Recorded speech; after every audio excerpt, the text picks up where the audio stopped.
Hola seguidores. Bienvenidos a otra de las conversaciones sobre el trilema energético para el mundo hispanoparlante. Nuestros anfitriones, María Luisa Castaño y José Antonio Martínez, JAM, conversan hoy con Isabel Jiménez, cofundadora de las compañías Luz Solidaria, Luz Inclusiva y presidenta de Fundación Energía Responsable, que tiene entre otros objetivos, reducir la pobreza energética. En este episodio, profundizaremos en el vértice económico del trilema, y en un vértice paralelo, el social. María Luisa, JAM, todo vuestro. Gracias, Teo. Bienvenida, Isabel, a estos micrófonos. ¿Cómo estás? Buenas tardes y muchísimas gracias, María Luisa y José Antonio, por contar con nosotros. Bienvenida. Como es habitual en este podcast, siempre pedimos a nuestros invitados que compartan con nosotros y con los oyentes un dato. Isabel, ¿qué dato quieres compartir con nosotros? Pues mira, lamento tener que empezar mi presentación con un dato que poca gente conoce. En España la pobreza energética está afectando a más del 20% de los hogares españoles. Eso quiere decir que uno de cada 5 familias españolas está sufriendo la pobreza energética. Yo no sé si es un buen dato para empezar. Bueno o malo, la verdad es que es sobrecogedor. Simplemente pensarlo tal y como lo estás contando, creo que no todo el mundo es consciente. No. Y este dato del 20%, si nos lo sitúas con respecto a otros países, porque puede parecer mucho o poco, pero sitúalo un poco con otros países. Pues mira, lo vamos a situar con respecto a Europa, pero también temporalmente. En estos momentos, con respecto a Europa, la media es del 9,7, 9,8%. Pero el problema de todo esto es que si nos retrotraemos al año 2019, los datos de pobreza energética de España eran muy similares a los de Europa.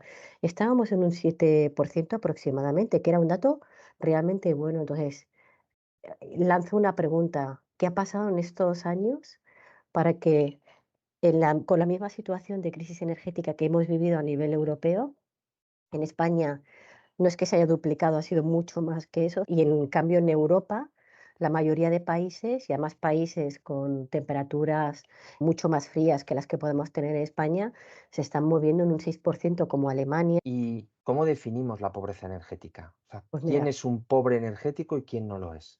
a mí de entrada voy a decir una cosa que igual queda mal. La pobreza energética no existe. O sea, lo que existe es las familias que tienen que decidir entre pagar una factura de la luz, comer o pagar un producto básico. Entonces, a mí me gustaría hablar de pobreza energética o de pobreza en mayúsculas, porque nos encontramos con muchos colectivos que no pueden pagar medicamentos, que no pueden pagar material escolar, que no se duchan o no ponen lavadoras porque no pueden pagar la luz y el gas. Entonces, yo creo que el punto de partida es esto. Hay que entender que en España, a nivel de pobreza en términos absolutos, es del 26%. Seguimos teniendo uno de los indicadores más altos. Pero yo creo que hay varios factores de la pobreza energética. Al final, la falta de ingresos recurrentes. Después, ya no lo podríamos vincular con temas de eficiencia energética porque al final la pobreza va por barrios. O sea, en entornos o en poblaciones o en barrios con edificios antiguos y más aislados también nos encontramos mayor pobreza energética.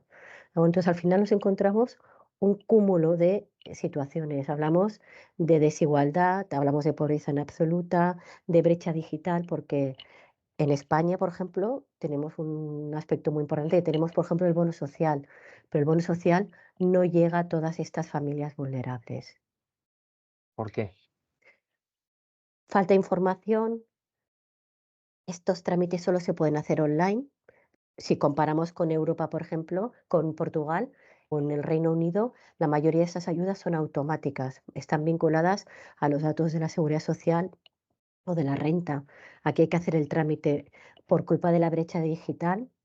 Muchísimas familias vulnerables que no tienen información o recursos no hacen la gestión. Y luego mucha casuística diferente. Nosotros estamos colaborando con muchas familias que el suministro de luz o gas no lo pueden poner a su nombre por diferentes motivos y esas familias están en riesgo de pobreza energética. O sea, no poder pagar la factura de la luz, hasta no consumen, no se duchan con agua caliente, no ponen la calefacción.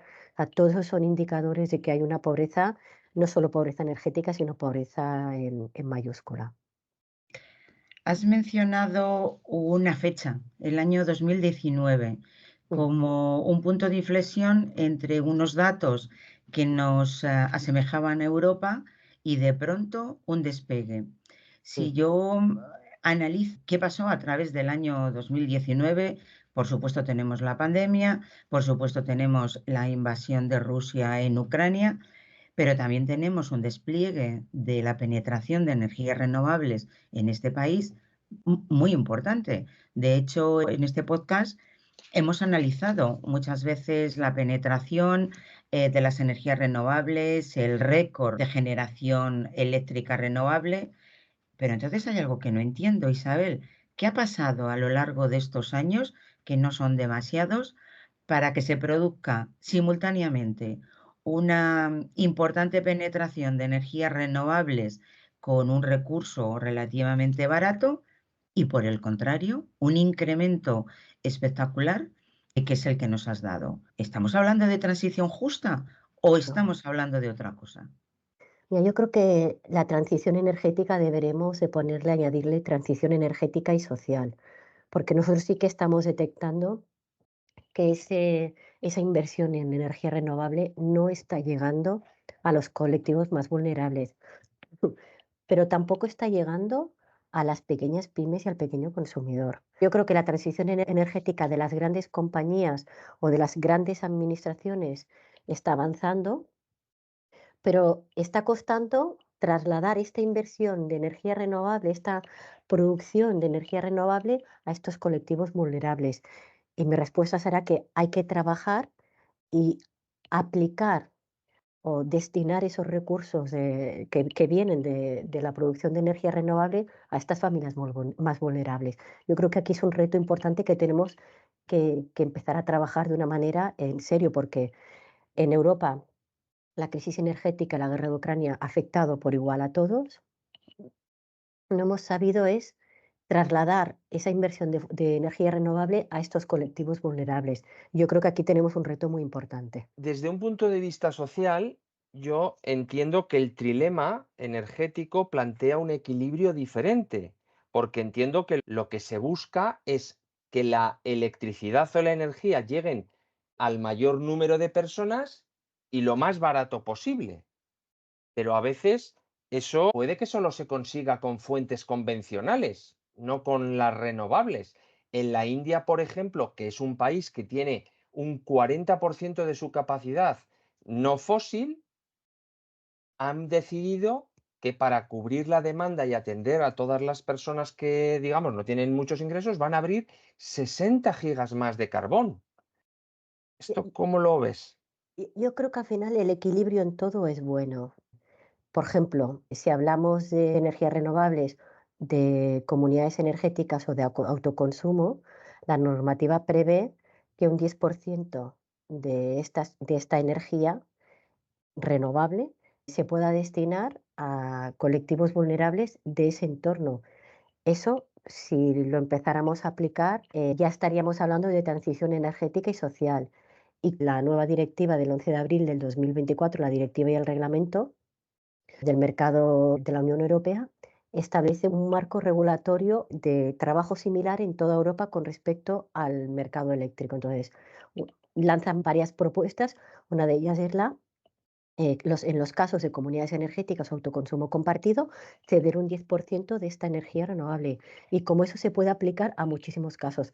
A nosotros nos pasa que en alguna de las acciones tenemos que comprar, por ejemplo, bombonas de butano a personas mayores que el único sistema de calefacción que tienen es este. Pero yo creo que aquí de lo que se trata es de ir aprovechando un poco esta inversión en energías renovables, hacerlas llegar a las familias vulnerables y después hay otras casuísticas. En la actualidad, el bono social eléctrico solo lo dan las comercializadoras reguladoras, que son 8, y lo dan con energía mixta.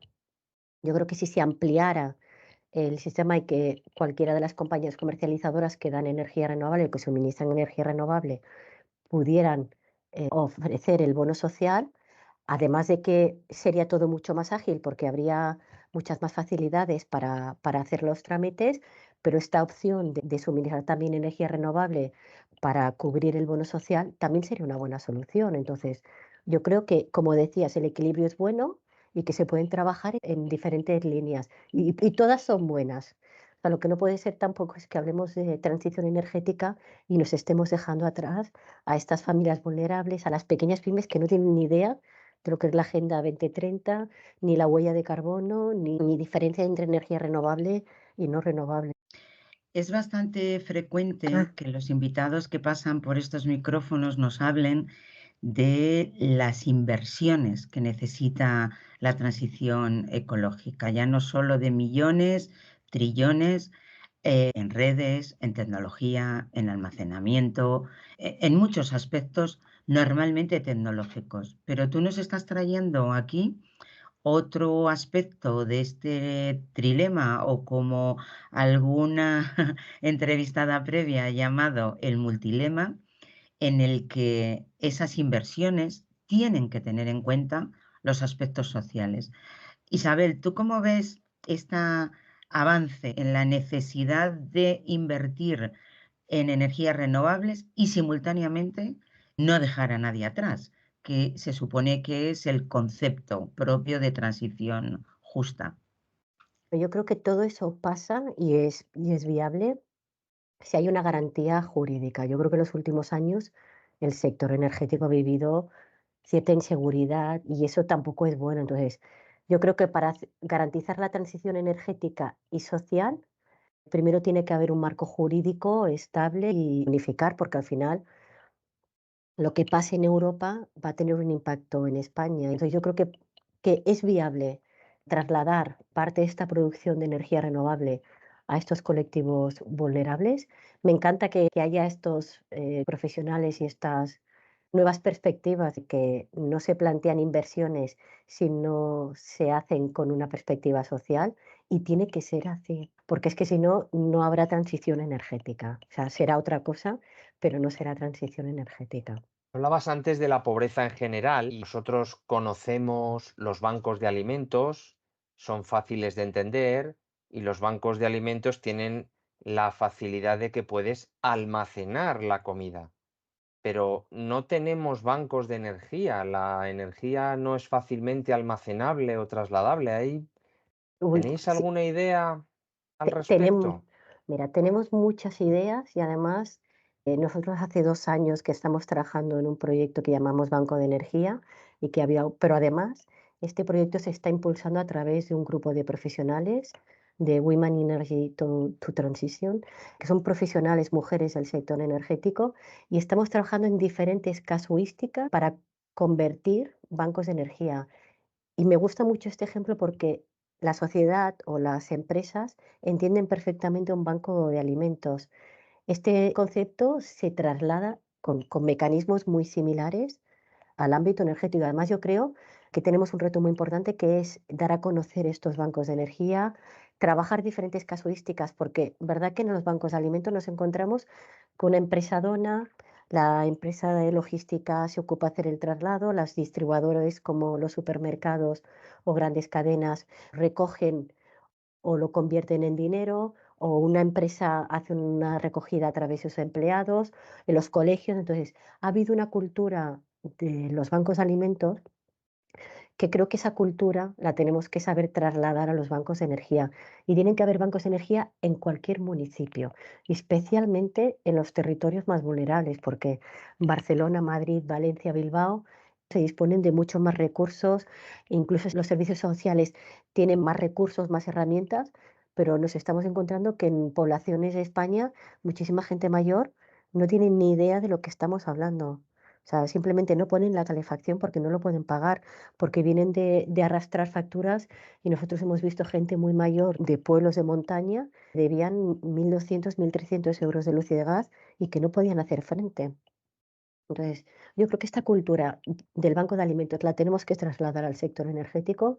Aquí se está haciendo una labor muy importante en el Club WET. Hoy ha salido una noticia de que ya se ha dinamizado un banco de energía ligado, vinculado además a un PPA. Aquí hablábamos de energías renovables y una comercializadora lo está impulsando y nosotros les estamos ayudando. Sobre Bueno, todo lo que decía, a trasladar esa energía que se está produciendo, que es renovable, y hacer que llegue a estas familias más vulnerables. Y ya lo estamos haciendo. Lo que pasa es que esto hay que hacerlo más grande y lo más importante, crear esta cultura. Isabel, qué buena idea esto del banco de energía y bueno, las posibilidades que abre. Pero quiero hacerte una pregunta quizá un poco polémica. ¿Tú piensas que la transición energética solo es para países con un cierto nivel de vida y de prosperidad? ¿O todo el mundo, todos los países son capaces de abordar? Y cuando hablo de esto, no hablo de Mm. países asiáticos ni a la otra punta del planeta. Me estoy refiriendo a Europa, a esa Europa en la que tenemos los países del norte, los de sur. ¿Crees que la transición energética europea tiene que ver con un estilo y una calidad de vida y prosperidad o todo el mundo lo puede abordar?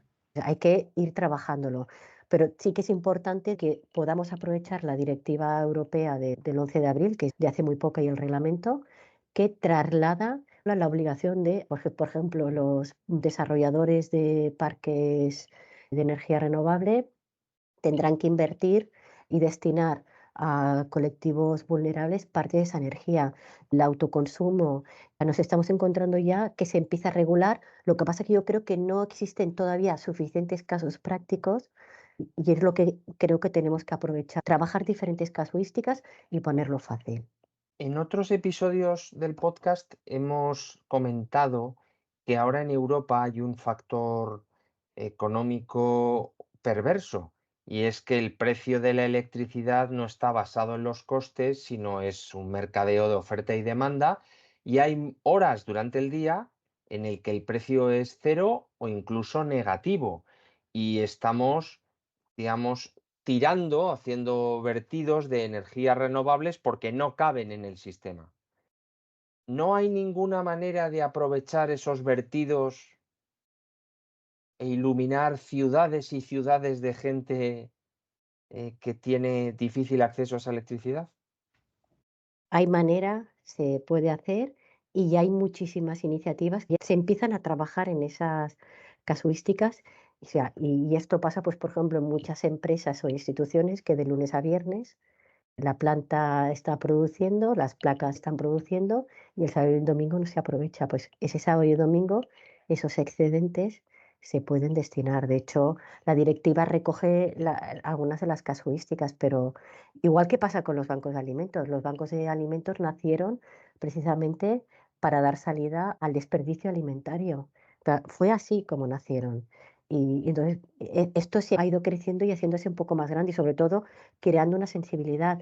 Pero lo que tú comentas de aprovechar estos excedentes serían una de las bases del proyecto Banco de Energía. Entonces, pueden haber tantos bancos de energía como plantas, como comunidades energéticas, como instalaciones fotovoltaicas, etcétera, etcétera. Por eso digo que yo creo que hay que crear esta cultura. Y estos excedentes, si queremos algún tipo de retribución, a veces nos va a costar más caro esa retribución, no lo vamos a poder gestionar. Esos excedentes tienen que irse destinados a estos proyectos de banco de energía.